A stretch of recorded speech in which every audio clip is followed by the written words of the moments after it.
Hey everyone, Mecha here, back with another Fire Emblem archetype tier list, the most magical one so far, because today we are doing the magical boys, the early game mages. Now, I know a lot of you requested the Lord one, and I kind of said I would do that last time, but I decided the Lord one, I wanted to get it right, because it's such a highly anticipated and such a critical one, that I want to think it over a little bit more. And in addition, if I do all the super hype one first, then we'll be left with a lot of mediocre ones later. So I decided let's just build it up and build it down a little bit. Let's go in a wave. But I like this one. Mages are definitely interesting.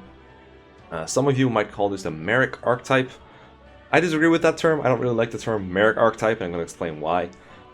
Merric as an archetype doesn't really come across, like, it doesn't really bring across any information like other archetypes do. For example, the Jagan archetype brings across not just that it's an early game pre-promote or an early game paladin, but it's also like, it kind of usually brings the advice of don't overuse this character, don't feed them all your XP. Use them a lot, but don't use them for literally everything. Use them to help your units out, use them to take kills where you need to, but don't overuse them too much. Don't let that, like, the XP stealing thing is of course exaggerated and too paranoid, but at the same time there's a bit of a warning to it, and I think that's warranted. And then it also has the Oifi sub-archetype, that's like a Jagan that's good in long term. Now whether that one is like super accurate or not, I discussed in my Jagan video, but generally that's the idea behind it, and it carries across information, which is what is important.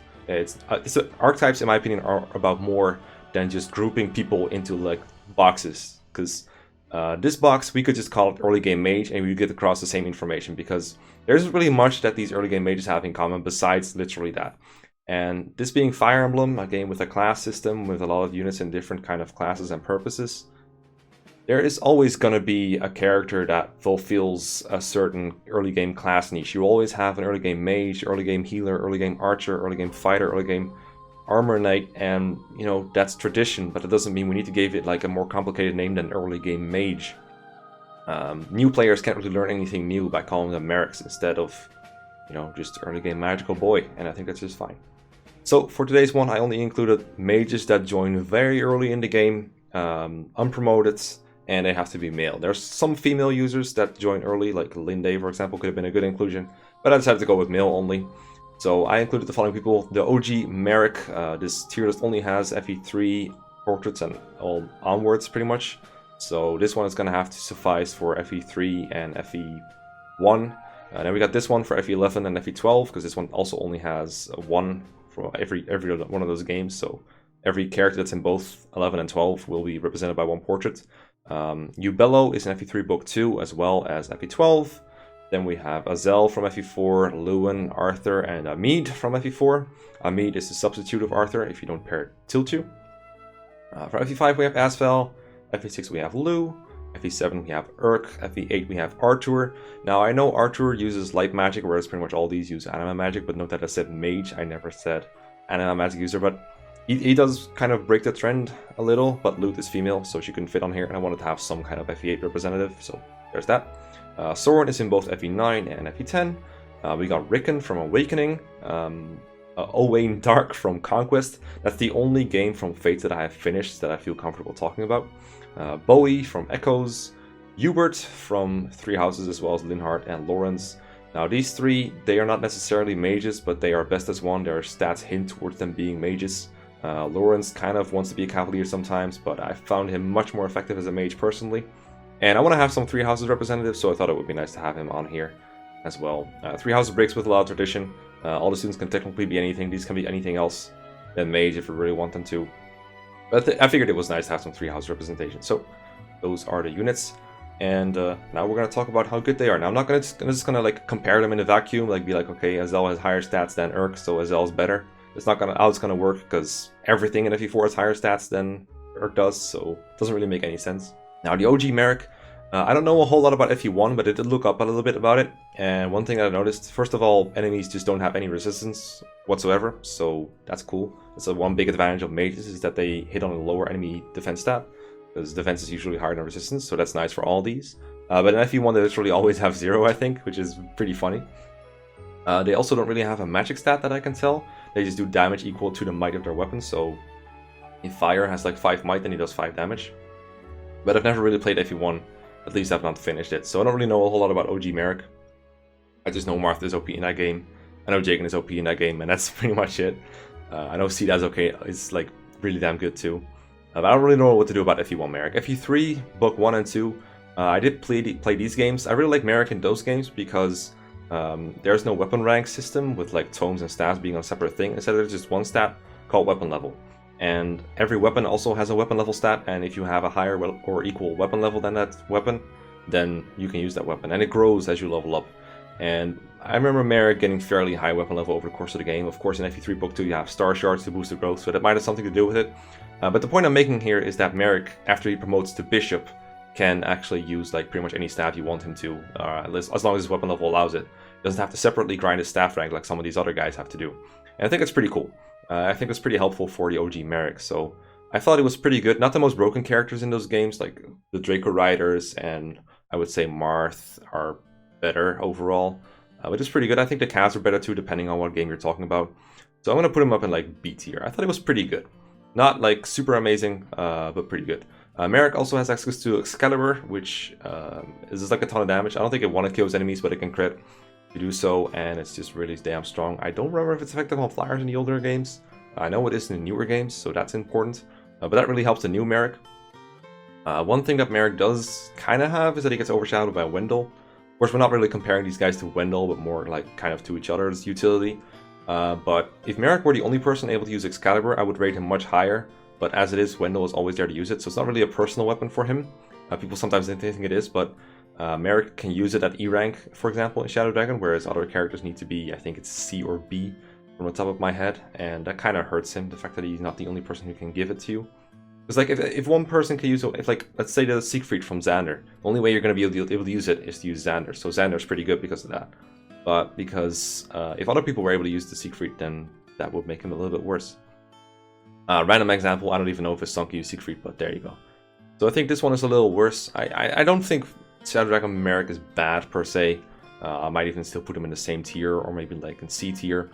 I think the FE12 Merric is definitely a lot worse than the Shadow Dragon Merric, simply because he just joins much later. In Shadow Dragon, he joins in Chapter 4, and in New Mystery he joins in Chapter 10 or so. So there's a pretty big gap between their availabilities, and that kind of hurts his performance. There's a lot of other people who can do his things better. You can't really reclass into a whole lot of other classes. It's just the magical classes, just either you're a mage or you're a healer or you're like sorcerer, that kind of stuff. Not a whole lot of flexibility there. Not that the other guys can reclass into a lot of other things, but that hurts him compared to his peers in Shadow Dragon and New Mystery. And we got Ubello, pretty trash character in pretty much every game he's in. Pretty easy to put in E tier right away. There are characters worse than Ubello, but they're not on his list. Let me just put it that way. He joins early. That's just about the only good thing about him. He joins early. His bases are trash. I do know that in New Mystery, he has a personal base magic that's like -2. So his magic is lower than just about anyone in the game, really, even though he is a dedicated magic user. I think that's pretty sad. I don't really know what to say, but like the only thing that makes him like a semi-proficient mage is that he has a little bit of tome rank to him.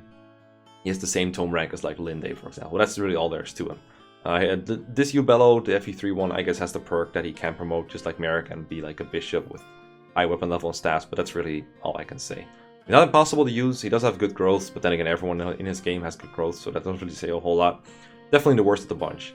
The thing with mages in general in Fire Emblem is they don't really rely on HP and defense. I'm not gonna like penalize them extra for that, but I definitely think it's better for a mage if they can survive an enemy phase through another means, such as having high avoid. That really helps a lot. And having a highly effective mage like that can actually be really good in Fire Emblem because they have 1-2 range. They counter just about everything. So if you have a dodgy mage that you just put in a forest or in a fort or in a mountain or something and have him kill everything, that's really good. But it's kind of rare in Fire Emblem that you have that. But the times you do have it, it's really, really good. And now we got Asell. This is a bit of a weird case, because I used to really dislike Asell, and I still kind of do. The thing about Asell is he changes drastically upon promotion, and when and whether he promotes depends on so much on how much effort you put into him. So I think a character that you don't have to put as much effort in as Asell is definitely a lot better than Asell is. But I also think Asell is better than a character that never turns into anything good, and Asell definitely becomes good. So he joins as a 5-move mage in a game where you have 8 to 9 move mounted units, like a lot of them. Almost everyone else is on a horse. I think, in fact, in the prologue, literally everyone else is on a horse that you get in that game. And in Chapter 1, you finally get some other foot units. Oh, I guess Arden is also there. So it's the same move as Arden. That pretty much sums it up. You have to train him for 19 levels or so, maybe like 18, but either way a lot. to promote into a Mage Knight, and Mage Knight is mounted, so that's pretty good. But it takes like until chapter 4 reasonably until people can promote, and it doesn't just happen automatically. You have to like drag his butt along with battles, maybe rig some arena battles because he's not that great in the arena. He is forced to use fire tomes for a bit. A lot of people find that put down Asell almost just because of the fire tomes weight, just because his tomes weigh 12, whereas wind weighs 2 and thunder weighs 7. But Asell has pursuit, and he still doubles enemies in FE4 pretty reliably, at least when it comes to like outside of the arena. Like he'll double like all the X guys in chapter 1 and the prologue no problem, even with the fire tome. So he's not bad. He's actually fairly well off when it comes to offense, but his bulk leaves something to be desired. His avoid is obviously trash, and even after he gets wind, it's not that great. But when he promotes, he can use swords, and that doesn't seem like a great deal for someone who has very low strength like Asell. But he has beast swords, so he can use the light sword. And the light sword is a pretty damn good weapon. Maybe it sucks for him at 1 range, but he doesn't really need to use it at 1 range. You just attack at range anyway with a mage, right? Generally you would, and if you want to use like a 1 range against an archer, you can just use a wind tome or something. But when you use the light brand, you can rack up kills on it, and having a 50+ kill light brand is pretty damn helpful for Generation 2 or like Chapter 5 if you can get there. And he's really good with it. It has weapon triangle advantage over all the mages, including the wind mages in Chapter 4. And not the dark mages you'll encounter elsewhere, maybe, but generally you'll have weapon triangle, so we'll give him 20 avoid, and he's the most effective with it, because most sword users don't really have a lot of magic, right?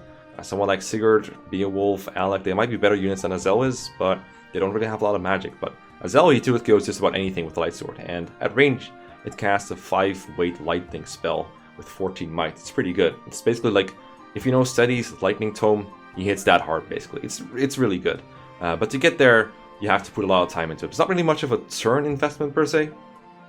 You don't really need to like slow yourself down turn-wise, but you definitely got to take your time to raise him up somehow. It's going to take some time, but if you're willing to give him the Paragon Ring for a little bit and have him go through the arena, try to have him win against a sword fighter when he can, if it's possible at all, then he'll probably get somewhere, but he needs some love to get there. But if he gets there, he's pretty good. I'm going to put him like here or here, I think, between the Merrics is kind of what I'd rate him.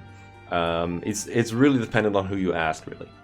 Then we got Lewin. Lewin is also kind of controversial as a mage, because I feel like newer players to FE4 like him a lot when they use him, because he's very easy to use. I'm going to go into why. And then more veteran players, they're kind of like, nah, this guy isn't too great.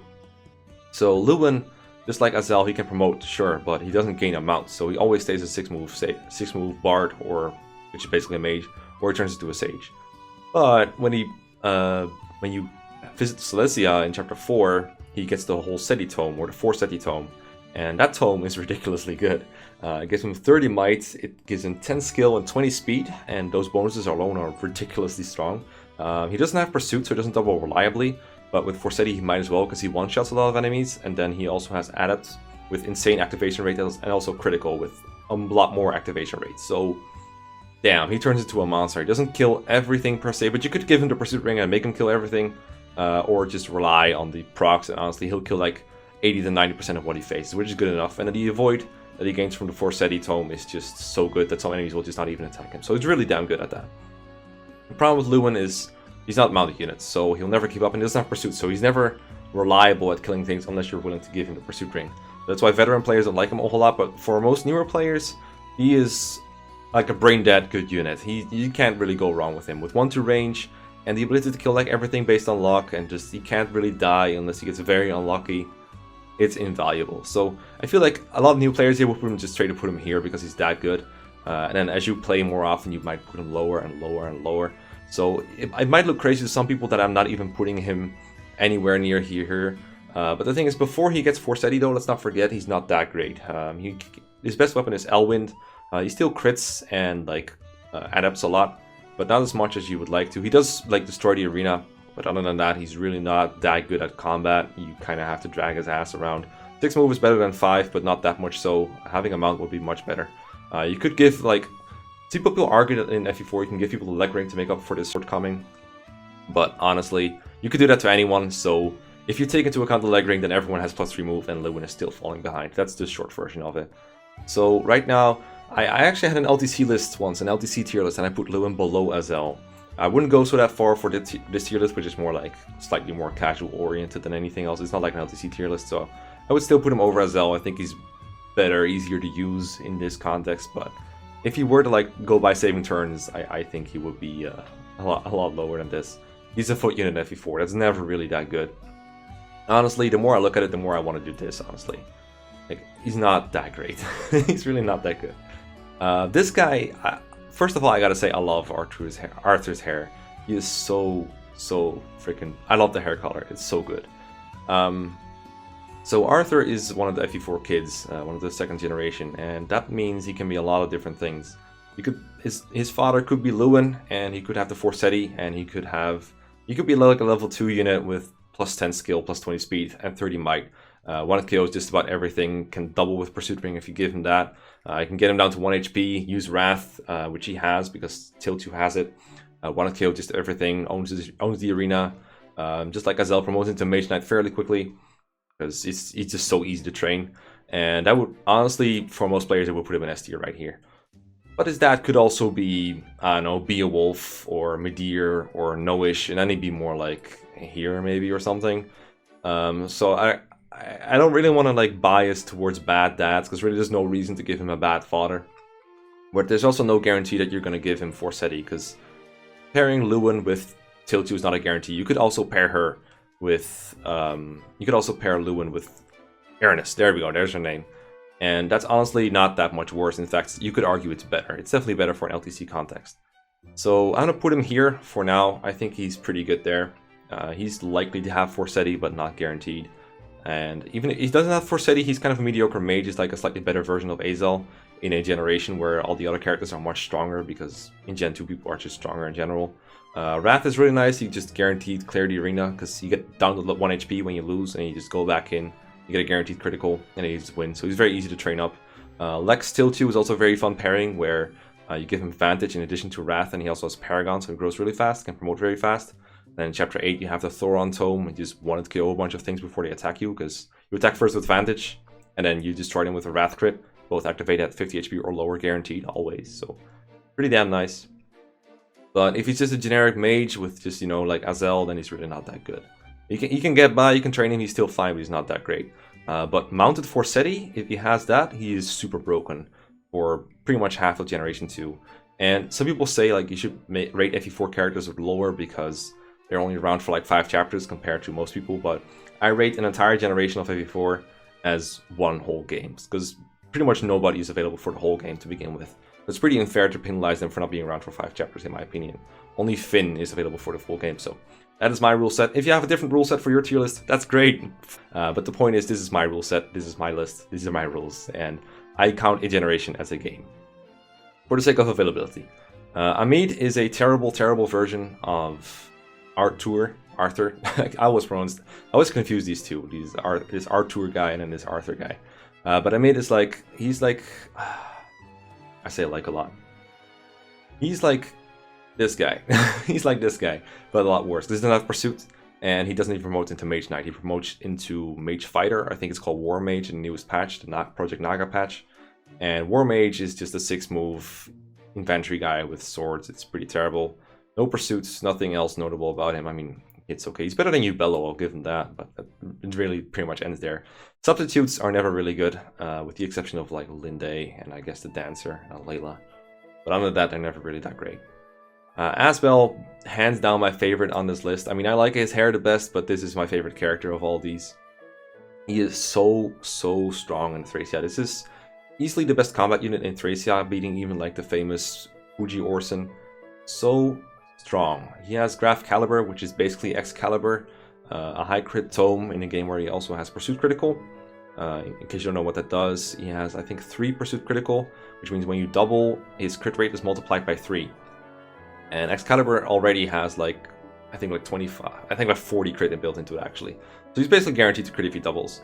Now in Thracia, tomes do have weight and there's no way to compensate for it. There's no constitution or build that works on it. The characters do have build, but the characters, it doesn't count for tomes.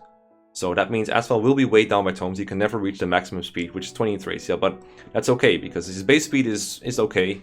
And he has like a 75% growth from the top of my head. And then if you give him the set scroll for a little bit, he'll have 105% growth, so he's guaranteed to get a point, and there's a 5% chance he gets 2. So I definitely recommend you give him that, because it will also boost his magic growth by 10%, and he's definitely the best candidate for it. Asell is hands down the MVP when it comes to combat in my Iron Man runs. He is the best boss killer in the game, because in that game, bosses are always, or almost always, on gates or thrones, and they give 10 defense. There's no real way to like penetrate that defense with a generic physical attacker. You can with like crits and effective weapons sometimes, but Asell is a much better solution. You just graph caliber the guy, they're gone. Because it doesn't work against magic, it just works against melee weapons. So that alone is really useful. And 3 is also pretty heavy on like warp skipping, boss killing, seizing in one turn sometimes, and in those cases you really want to run around to kill the boss immediately and nothing else matters, and Asell's the best for that. Easily. In addition, he's just so damn fast once he's raised and once he's gone. He brings reliable 1-2 range combat to the table. I am a little biased because in my Iron Man runs it's so important that he survives that I give him like 2 life rings, which is the same as in the Angelic Robe. So plus 7 HP each for plus 14 HP. And then a shield ring as well for plus 2 defense. So he looks more bulky in my runs than he usually is. But goddamn, this guy is just so strong and so powerful. Like, it's not very common in Thracia to be good at 1-2 range combat. And Asell has a support with Leaf, so he can definitely get this avoid up to levels where he can reliably dodge enemies. And there's no one else who can really match his 1-2 range combat besides other trained mages, really. Because there are 1-2 range swords, but they're rare. You don't really want to use them on just about anything. Like the Fire Sword is really good. You want to save it a little bit though. Only use it when you can. Same for the Thunder Sword isn't even that great. The Wind Sword comes pretty late. The Light Brand is a personal weapon that only Leaf can use. The Earth Sword is a personal sword that Anna can only use. And then Javelins and Hand Axes, they just suck. And then you have like Master Lances and Master Axes, they're pretty rare. Asell has perpetual 1-2 range, which is super good. You can also learn how to use Meteor or Blizzard, by the way, if you want him to. Those are also really useful. You get a lot of Meteors, but it takes a lot of work to get his Fire rank up to A, which is what you need to use it. So it's kind of niche. It's kind of hard to do unless you know that you're going to do it and you're like all in on doing it. But it takes a while. It definitely takes a while. But he's by far my favorite. Really damn strong mage. One round kills is what everything in Thracia.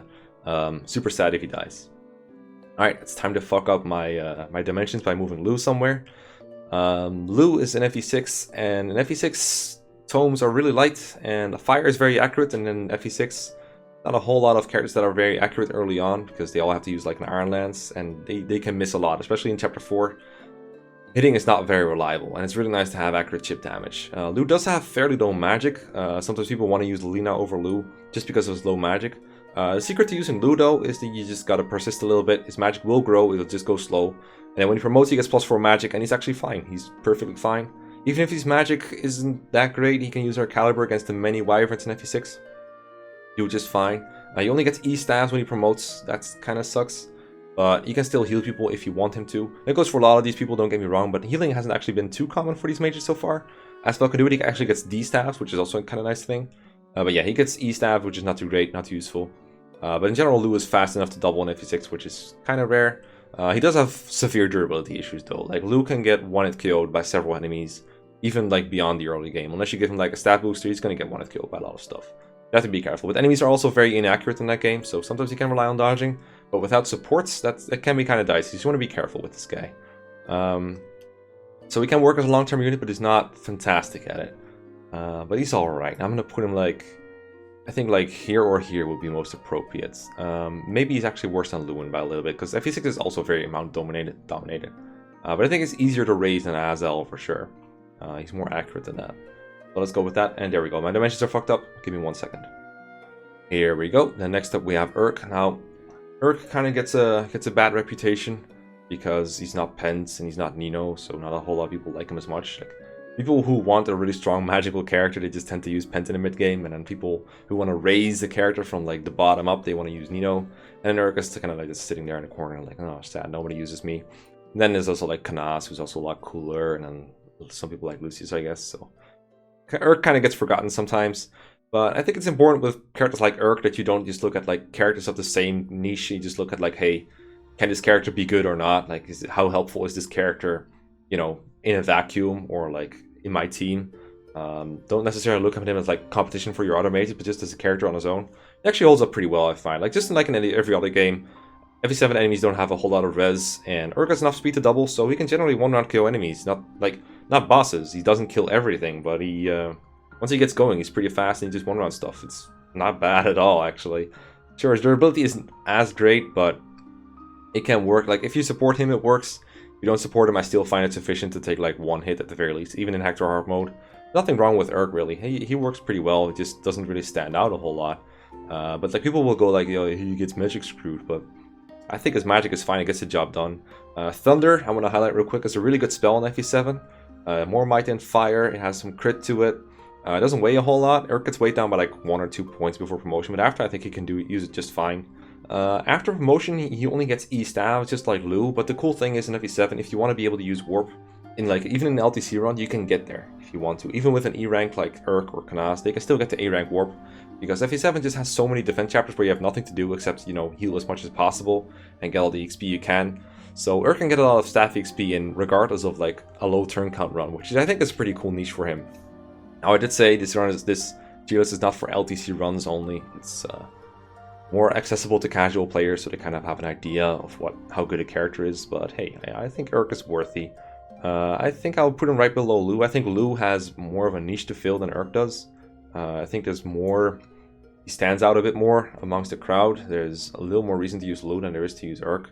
But Urk isn't bad at all. I definitely think he's better than Asell and New Mystery Merric, for sure. I don't know about Shadow Dragon Merric, but it's kind of hard to like talk about one character within like 2 characters within one thing. So I guess I'm gonna compromise with putting him here. Don't really see him beyond Lewin. Just like in many other games, FE7 is very mount dominated. So Urk doesn't really like, he doesn't destroy the game or anything. He does alright though. He does alright. He's pretty fine. Arthur, I really like actually. Like, sure, this is my favorite Arthur, but this guy is pretty cool too. So he joins in chapter 4, and I think the most standout trait that people will remember about Arthur is that he promotes into a bishop. And bishops have Slayer, which is triple effectiveness on monsters, if I remember correctly. It might be double actually, but either way, he kills monsters. That's all that matters. It's triple, I'm pretty sure now, because some people like to quote this, so I might as well bring it up. There's an S-rank tome in that game. It's not Aureola, it's called something different. Shit, what was it called? I'm gonna look this up real quick.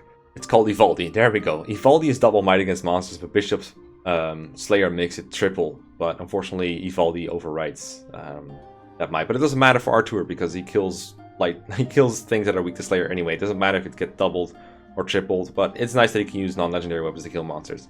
The point is, he is really strong offensively against monsters late in the game, and you know, Sacred Stone's late game is pretty much all monsters. Creature Campaign is all monsters, and some mid-game chapters are all monsters. And Arthur, I'm going to say, is really important for low turn count runs. I'll bring that up again because it's kind of my forte, you know. And it's really nice to have a warp user that you can train up pretty reasonably. Most of the staff users in FE8 aren't too easy to raise up in an LTC run. Mulder and Natasha take a while to promote. What you do with Arthur is you get him to level 10 as fast as possible. Throw him to Bishop, he'll have C staves. You can also do Sage, but then he'll have D staves. You'd rather have the C staves. And then you have a unit with pretty reasonable warp range. Of course, you still have to get from C to A stabs, but it's pretty doable because you get a lot of good stabs fairly early on in FE8. You can get like the barrier staff on him. You can use unlock stabs, torch stabs. You can really spam those in Fog of War maps. It's pretty easy to get into A rank stabs. I have an LTC run of FE8. It's called like the Board Arenga plays FE8 run, and it's pretty fun. And Arthur plays a pretty big role in it, so he's pretty damn good at that. Light magic is pretty weak, I will admit, but it's only like 1 weaker than Animus. It's not that much worse. And his magic is alright. He doesn't really one round for a long time, but he can combine for kills pretty easily if you want him to. So it's not the burst. I'm going to give him a little bit of credit for his LTC shenanigans and put him like up here. Might be a little biased because of LTC, but it's still in casual play. He's pretty good, and you gotta admit Slayer is pretty damn good too. So I think it's worth it to put him up here. Then we have Soren's, both of them. FE9 one is definitely the better one. I'm going to put him like around here somewhere. That seems really high when you think about it. But this is kind of like with a bias towards Maniac mode in mind, which I've watched Max play now twice. And god, he's really helpful in those, because he does so much damage when he's raised up. And not a whole lot of people can like one round on Maniac mode, but Soren is one of the few people who can. Soren has a support with Ike, and because Soren is dark and Ike is earth, he gets a lot of avoid from it. Earth is of course like, it gives broken amounts of avoid, and then dark gives a little bit. So that helps the survivability a lot. Takes a while before it reaches B or even A, but when it does, he becomes very, very dodgy and very powerful. He also has Adept. Early game it won't activate much, and if it does, you probably didn't expect it, so it doesn't really do a whole lot for you.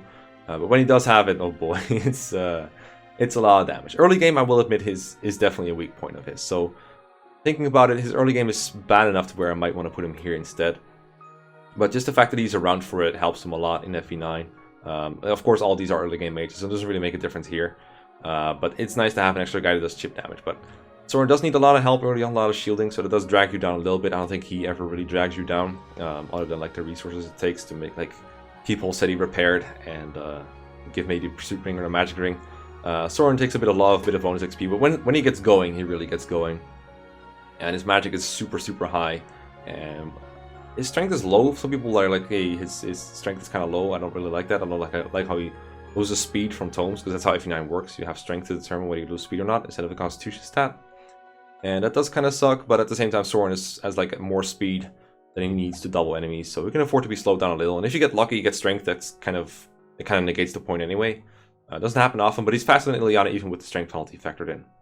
Then we have FE10 Soren. The transition between FE9 and FE10 Soren was not very pretty for Soren himself, not at all.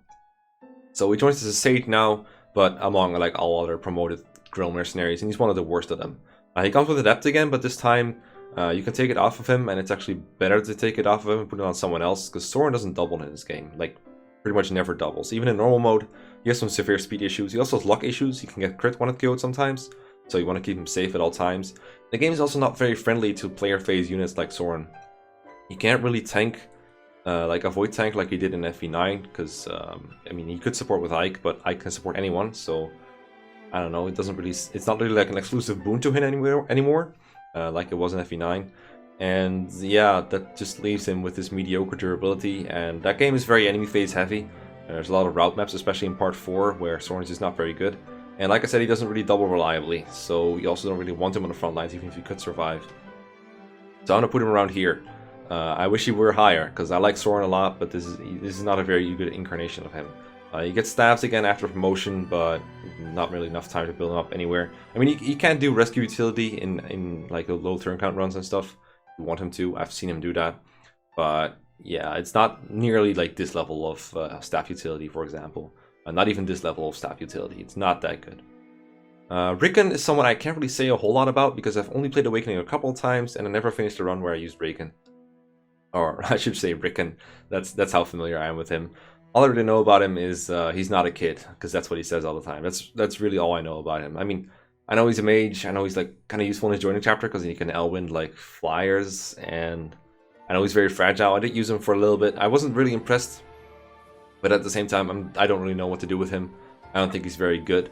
He doesn't strike me as someone who's like very good. I think he might be able to use Nosferatu, and then maybe the whole Vengeance Wrath combo or whatever. Or like, yeah, basically, I think he can do something. But his growths look good to me, don't get me wrong. But Awakening growths are generally just like way power creeps, so I'm gonna do the safe thing. I'm gonna put him like over Soren, but not too much over him. I think I can use the Rescue Staff, which can also be pretty useful. Like earlier promote him to Sage, and I think Rescue Staff's like E rank, so you could use his regional magic to use that, I guess. So I suppose that's okay. If you know a lot about Rickon, feel free to comment. For now, I'm just putting him here, because he doesn't seem like very good to me. Maybe he should be like around CT or somewhere. Owen Dark is someone I attempted to use for maybe 2 seconds in my Conquest run, and then gave up on him because he seems very bad. He really doesn't strike me as very good. He seems like a meme tier unit to me. I haven't tried him in Revelations. I haven't finished that game yet either. I haven't gotten him yet, which probably means he'll suck, because he'll probably have like his Conquest bases, but in a much later chapter. I think he's a meme in that game as well. Just horrible bases as far as I know. I used like a Heart Seal to make him into a like a equivalent of a Myrmidon in Conquest, I think, and I never used him again. So I don't really know a whole lot about him, but I've read what people said on him, and he's a meme, alright. He's Owen Dark. Alright, Bowie, when I actually recorded this, I forgot about him. I was gonna put like Tobin here as like a villager representative of Echoes, and I remember there was actually an early game mage, an actual male one, that I could tier in here. Bowie is alright. He's mostly useful when you have like no alternatives to him in the early game, and you just kind of make do with like Celica, Bowie, May, and Jenny, I think is her name, the healer, the sheep. And he does pretty alright. He needs a couple speed fountains to double enemies, and like even the really slow ones, which sucks, because you'd like to give the speed fountains to other people too. But you can't use those and be like pretty passable as a unit. But I don't really like using them on him, because I never really like using him long term. It takes a long ass time to promote a mage in Shadows of Valencia, and even in the original Gaiden, they have a pretty high promotion level as far as I remember. and even when promoted, he's not super good or anything. It's not like it's someone really worth the investment. It's not like a Falcon Knight or anything. Falcon Knights and Gaiden had like monster effectiveness, so they were worth training in a way. They were worth putting up with their crap for a long time, and they weren't even crap most of the time, unless they were Est or Claire, I guess. But yeah, Bowie is really not that great. I'm gonna put him like around here somewhere. His early game utility is nice though, so I'm gonna give him that. I'm gonna put him like here. I think he's all right. He's not super good. He's a fun guy though. Like, he seems like fun to hang out with. And like I enjoy his antics with May, but I don't think he's very good. But the early game utility is like free, so I think you should always use Bowie in like Shadows of Valencia for a little bit. But this is more like how they would be in a long-term kind of tier list. Although I think in Echoes, like basically anyone can be good if you want them to. You have like a lot of grinding and stuff, but if I counted grinding, then everyone would be like way up here basically. Then we have Hubert. Pretty well defined as a mage. I don't think he wants to be anything else other than maybe a Sky Knight because he wants to be on a Pegasus or something. That's like a secret dream, but he has like a fear of heights, so that sucks for him. So I guess he's stuck as a Dark Mage or a normal mage if you want him to be. I used him in Maddening, I used him in Crimson Flower, Maddening, and I was pretty impressed with him in the early game. I really like Mire, the Mire spell, or like Mire B or something, but I'm just gonna call it Mire. 1-3 range and reduces enemy defense by 5. Great for setting up kills for others. As the game went on, I found him less and less useful because it kind of turned into pretty much all of Maddening is a bait and switch game for the most part. But I really found everyone else more useful because they were able to like take hits and also kind of dish him out. He was useful for like setting up kills in the early game, but like in the early game you fought like 3 or 4 enemies at a time, and Hubert was pretty useful. But as you fought more and more enemies at once, it was harder to keep him safe. I couldn't use him on enemy phase, and there was a lot more to chip down than he could really handle. So generally he was more of a liability in that regard. He wasn't bad though. I've never really gotten the chance to try out Frozen Lance, but I've heard that he like won KOs with it, which is super good. One other thing I remember about Hubert is that I would like to try to use a Gambit with him on an enemy, because he has some hard-hitting magic on him that can be useful with Gambits. He has a skill that boosted damage with magic Gambits, or like any Gambits really, but magical ones are the ones he's best at. But then I remember his charm kind of sucking, so his accuracy was always lacking.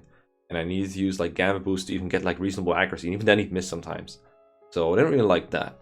So I thought Hubert was like mostly, for the most part, like very generalizing, good in part 1, and then kind of bad in part 2 overall. Not to say that he's ever really bad. No one in 3 houses is really that bad. Like even Cyril can be pretty good, and even some of the worst students can be pretty good. Hubert I thought was alright as a student, but not particularly great. So I would put him like around here somewhere probably. That's probably where most students in 3 houses will generally end up, like the C, B tiers. I could put him like around here maybe. I really don't know. He's very crucial in the early game of Maddening, so I'll give him that. Linhardt I really like actually. He's not that great of a combat unit for similar reasons as Hubert, is that he just doesn't take any hits, so you also need to keep him hidden. But Linhardt is very useful even when he doesn't have to fight, because he has Physic and Warp, both of which are on his Fate spell list. And those are both very helpful regardless of difficulty. You can warp skip maps, you can get to difficult to reach objectives, you can combine it with Stride and Gambits and stuff like that. Or Stride and like dancing and all that stuff, Dance of the Lions, if you have that. Physic range healing is a great way to support your Wyvern Riders as they're off killing stuff. So that's always useful regardless of playstyle, even in like if you don't use like all Wyvern Riders like I probably do. Or what people say I do anyway, I only use like 3 or 4, but still. The point is, it's a great support for frontline units, and mages have a big issue in 3 houses in that their movement is so low. This is a trend with a lot of these mages, as you might have noticed. A lot of them fall behind mounted units. I think Asell and the Mage Knights are like the only ones who don't really fall victims to that. Generally, people get left behind as Cavaliers and Flyers take over, but Linhardt can heal from range and be useful that way. Kind of like a similar reason why Mercedes is pretty good on Maddening. So I like Linhardt better than Hubert, by far, definitely. I don't know if he's better than Arthur, but they have like similar uses, right? They both use Warp.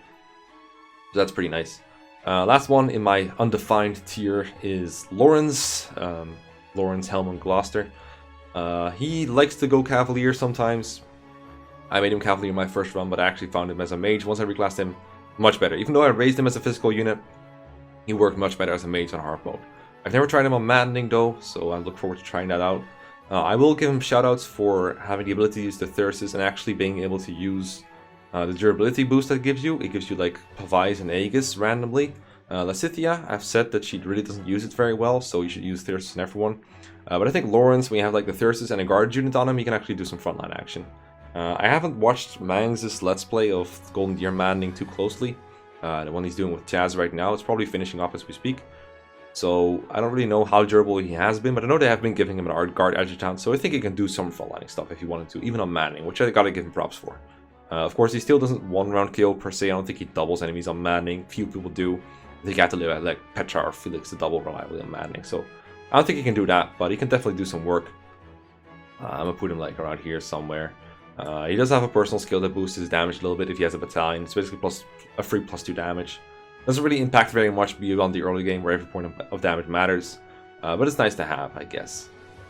And yeah, that's the tier list. I thought this one would be a mess for sure, and it's a little less messy than I thought it would be. I'm still not completely happy with it. There's a couple of things I'm a little uncomfortable with. I could honestly see myself moving any person in any direction, because honestly, mages are like a little weird thing.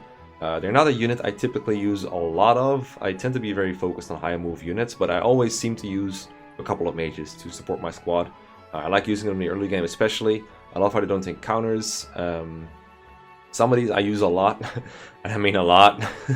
So it's not like I don't have any experience using mages. They just don't tend to be the units that do the most work for me, because I tend to play chapters pretty quickly, and they tend to fall behind a little bit, and they tend to be a little fragile, so they need some babysitting. But I enjoy using them. I enjoy babysitting units sometimes, and these guys, they're not like the Ests where you have to like babysit them all the time. You just need a little bit of help usually to get going. And as I said, a mage that gets going is pretty goddamn good. I think you could move all these up several tiers in the like mid to late game if they were able to survive an enemy phase, because if you can make them do that, they're pretty damn strong. But let me know what your thoughts are. Let me know if I forgot any early game mages that you can think of. And as always, let me know what mages or what archetype you want me to analyze next. And I will see you next time. Thanks for all the support. Peace and goodbye.